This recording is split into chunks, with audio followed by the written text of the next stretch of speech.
नमस्कार। हापुड़ से एक बेहद सनसनीखेज मामला सामने आया है। यहाँ 14 साल की नाबालिग बच्ची के साथ बार-बार दुष्कर्म के आरोप में मौलाना इस्लाम को पुलिस ने गिरफ्तार कर लिया। परिजनों के मुताबिक बच्ची की तबीयत लगातार बिगड़ रही थी, जिसके बाद 17 फरवरी को थाने में शिकायत दर्ज कराई गई। मेडिकल जांच में गंभीर तथ्य सामने आए हैं। पुलिस ने पॉक्सो एक्ट समेत अन्य धाराओं में केस दर्ज कर आरोपी को जेल भेज दिया है और मामले की गहन जांच जारी है। इलाके में भारी आक्रोश देखा जा रहा है। चलिए बढ़ते हैं अगली खबर की ओर। अब बात करते हैं उत्तर प्रदेश की महत्वाकांक्षी परियोजना गंगा एक्सप्रेसवे की। 594 किलोमीटर लंबा यह एक्सप्रेसवे 12 जिलों से होकर गुजरेगा और पश्चिम से पूर्वी यूपी को जोड़ेगा। सूत्रों के मुताबिक मार्च के अंत तक प्रधानमंत्री नरेंद्र मोदी इसके उद्घाटन के लिए आ सकते हैं, जबकि अप्रैल से इस पर पूर्ण संचालन शुरू होने की संभावना है। सरकार का दावा है कि इससे उद्योग, व्यापार और परिवहन को बड़ी गति मिलेगी और हजारों रोजगार के अवसर पैदा होंगे। तैयारियों को अंतिम रूप दिया जा रहा है। चलिए बढ़ते हैं अगली खबर की। मुख्यमंत्री योगी आदित्यनाथ 23 और 24 फरवरी को सिंगापुर तथा 25 और 26 फरवरी को जापान के दौरे पर रहेंगे। इस दौरान निवेशकों के साथ रोड शो और उच्च स्तरीय बैठकें प्रस्तावित हैं। राज्य सरकार का लक्ष्य यूपी को ग्लोबल निवेश हब के रूप में स्थापित करना है। अधिकारियों के अनुसार कई बड़ी कंपनियों के साथ समझौते की जमीन तैयार की जा रही है, जिससे मैन्युफैक्चरिंग, टेक्नोलॉजी और इंफ्रास्ट्रक्चर सेक्टर में बड़ा निवेश आ सकता है। यह दौरा 2027 से पहले विकास की नई तस्वीर पेश करने की रणनीति का हिस्सा माना जा रहा है। चलिए बढ़ते हैं अगली खबर की ओर। लखनऊ में मुख्यमंत्री योगी आदित्यनाथ और राष्ट्रीय स्वयंसेवक संघ प्रमुख मोहन भागवत के बीच करीब 30 मिनट तक बंद कमरे में मुलाकात हुई। आधिकारिक तौर पर इसे शिष्टाचार भेंट बताया गया है, लेकिन राजनीतिक हलकों में इसे 2027 के विधानसभा चुनाव की रणनीति से जोड़कर देखा जा रहा है। बैठक के दौरान संगठन और सरकार के समन्वय पर चर्चा की अटकलें भी लगाई जा रही हैं। विपक्ष इस मुलाकात को राजनीतिक तैयारी बता रहा है, जबकि सत्ता पक्ष इसे नियमित संवाद बता रहा है। चलिए बढ़ते हैं अगली खबर की ओर। उन्नाव के शुक्लागंज स्थित सपारू मैदान में क्रिकेट मैच के दौरान अचानक मधुमक्खियों के हमले से अफरा तफरी मच गई। इस दर्दनाक घटना में 65 वर्षीय अंपायर की जान चली गई, जबकि 15 से 20 खिलाड़ी घायल हो गए। प्रत्यक्षदर्शियों के अनुसार मैच के बीच अचानक झुंड ने हमला कर दिया, जिससे खिलाड़ी जान बचाकर भागने लगे। घायलों को तुरंत अस्पताल पहुंचाया गया। प्रशासन ने घटना की जांच के आदेश दिए हैं और भविष्य में ऐसे आयोजनों में सुरक्षा व्यवस्था मजबूत करने की बात कही है। चलिए बढ़ते हैं अगली खबर की ओर। अंतरिम जमानत पर बाहर आए अभिनेता राजपाल यादव का एक वीडियो सोशल मीडिया पर तेजी से वायरल हो रहा है। यह वीडियो शाहजहांपुर का बताया जा रहा है, जहां वह अपनी भतीजी की शादी में डांस करते नजर आ रहे हैं। जैसे ही यह वीडियो सामने आया, सोशल मीडिया पर लोगों की मिली जुली प्रतिक्रियाएं देखने को मिली। कुछ लोग इसे पारिवारिक खुशी का पल बता रहे हैं, तो कुछ इसे चल रहे कानूनी मामले से जोड़कर सवाल उठा रहे हैं। फिलहाल उनकी अंतरिम जमानत की अवधि और शर्तों को लेकर कानूनी प्रक्रिया जारी है और आगे की सुनवाई का इंतजार किया जा रहा है। चलिए बढ़ते हैं अगली खबर की ओर। पाकिस्तान से भारत आई सीमा हैदर ने ग्रेटर नोएडा में एक बेटे को जन्म दिया है। ये उसका और सचिन मीना का दूसरा बच्चा बताया जा रहा है, जबकि सीमा का ये छठा संतान है। परिवार ने इसे खुशी का अवसर बताया है। वहीं सुरक्षा एजेंसियां पहले से ही इस पूरे मामले पर नजर बनाए हुए हैं। सीमा हैदर का मामला पहले से राष्ट्रीय स्तर पर चर्चा में रहा है।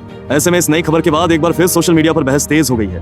प्रशासन की ओर से आवश्यक औपचारिकताएं पूरी की जा रही हैं। चलिए बढ़ते हैं अगली खबर की ओर। उत्तर प्रदेश के युवाओं के लिए बड़ी पहल करते हुए Xiaomi ने एज प्रोग्राम लॉन्च किया है। इस पहल के तहत राज्य के करीब 30,000 युवाओं को आर्टिफिशियल इंटेलिजेंस और साइबर सिक्योरिटी में ट्रेनिंग दी जाएगी। यह 3 साल का CSR प्रोजेक्ट बताया जा रहा है, जिसका उद्देश्य युवाओं को नई तकनीकों में दक्ष बनाकर रोजगार के बेहतर अवसर उपलब्ध कराना है। राज्य सरकार का कहना है कि इस तरह की पहलों से यूपी डिजिटल स्किलिंग के क्षेत्र में आगे बढ़ेगा और स्टार्टअप इकोसिस्टम को भी मजबूती मिलेगी। चलिए बढ़ते हैं अगली खबर की ओर। गलगोटिया यूनिवर्सिटी एक बार फिर विवादों में है। AI इम्पैक्ट समिट के दौरान यह आरोप लगाया गया कि प्रदर्शित किया गया रोबोट डॉग चीन में निर्मित था, लेकिन उसे विश्वविद्यालय की उपलब्धि के रूप में पेश किया गया। इस आरोप के बाद मामला तूल पकड़ता जा रहा है और राज्य सरकार स्तर पर जांच की संभावना जताई जा रही है। विश्वविद्यालय प्रशासन ने सफाई देते हुए कहा है कि सभी प्रस्तुतियां नियमों के अनुरूप थीं।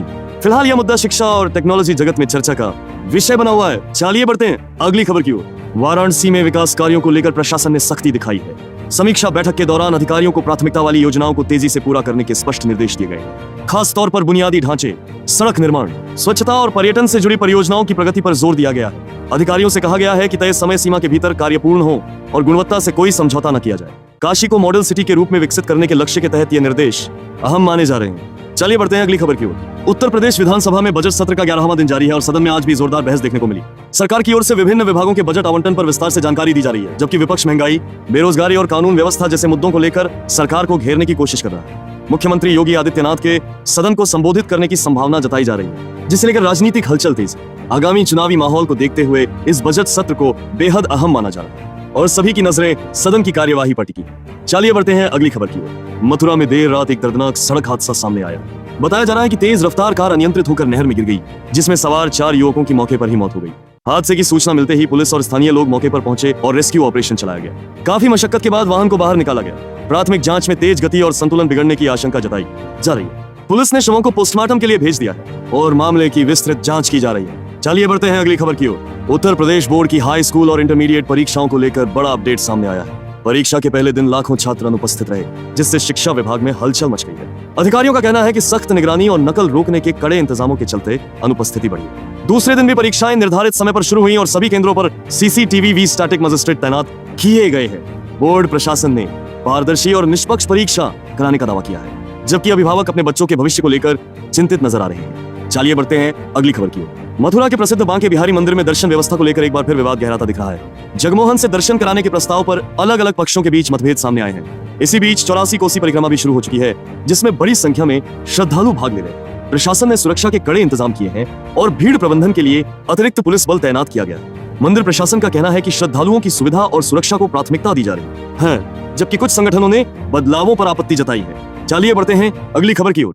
हेट क्राइम से जुड़े एक मामले में सुप्रीम कोर्ट ने उत्तर प्रदेश सरकार को महत्वपूर्ण निर्देश दिए।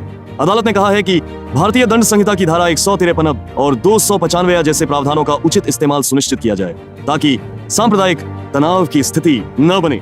कोर्ट ने राज्य सरकार से जवाब भी मांगा है और कार्रवाई की स्थिति स्पष्ट करने को कहा। इस निर्देश के बाद प्रशासनिक स्तर पर हलचल तेज हो गई है और संबंधित मामलों की समीक्षा की जा रही है। कानूनी विशेषज्ञ इसे राज्य की कानून व्यवस्था के लिए अहम संदेश मान रहे हैं। चलिए बढ़ते हैं अगली खबर की ओर।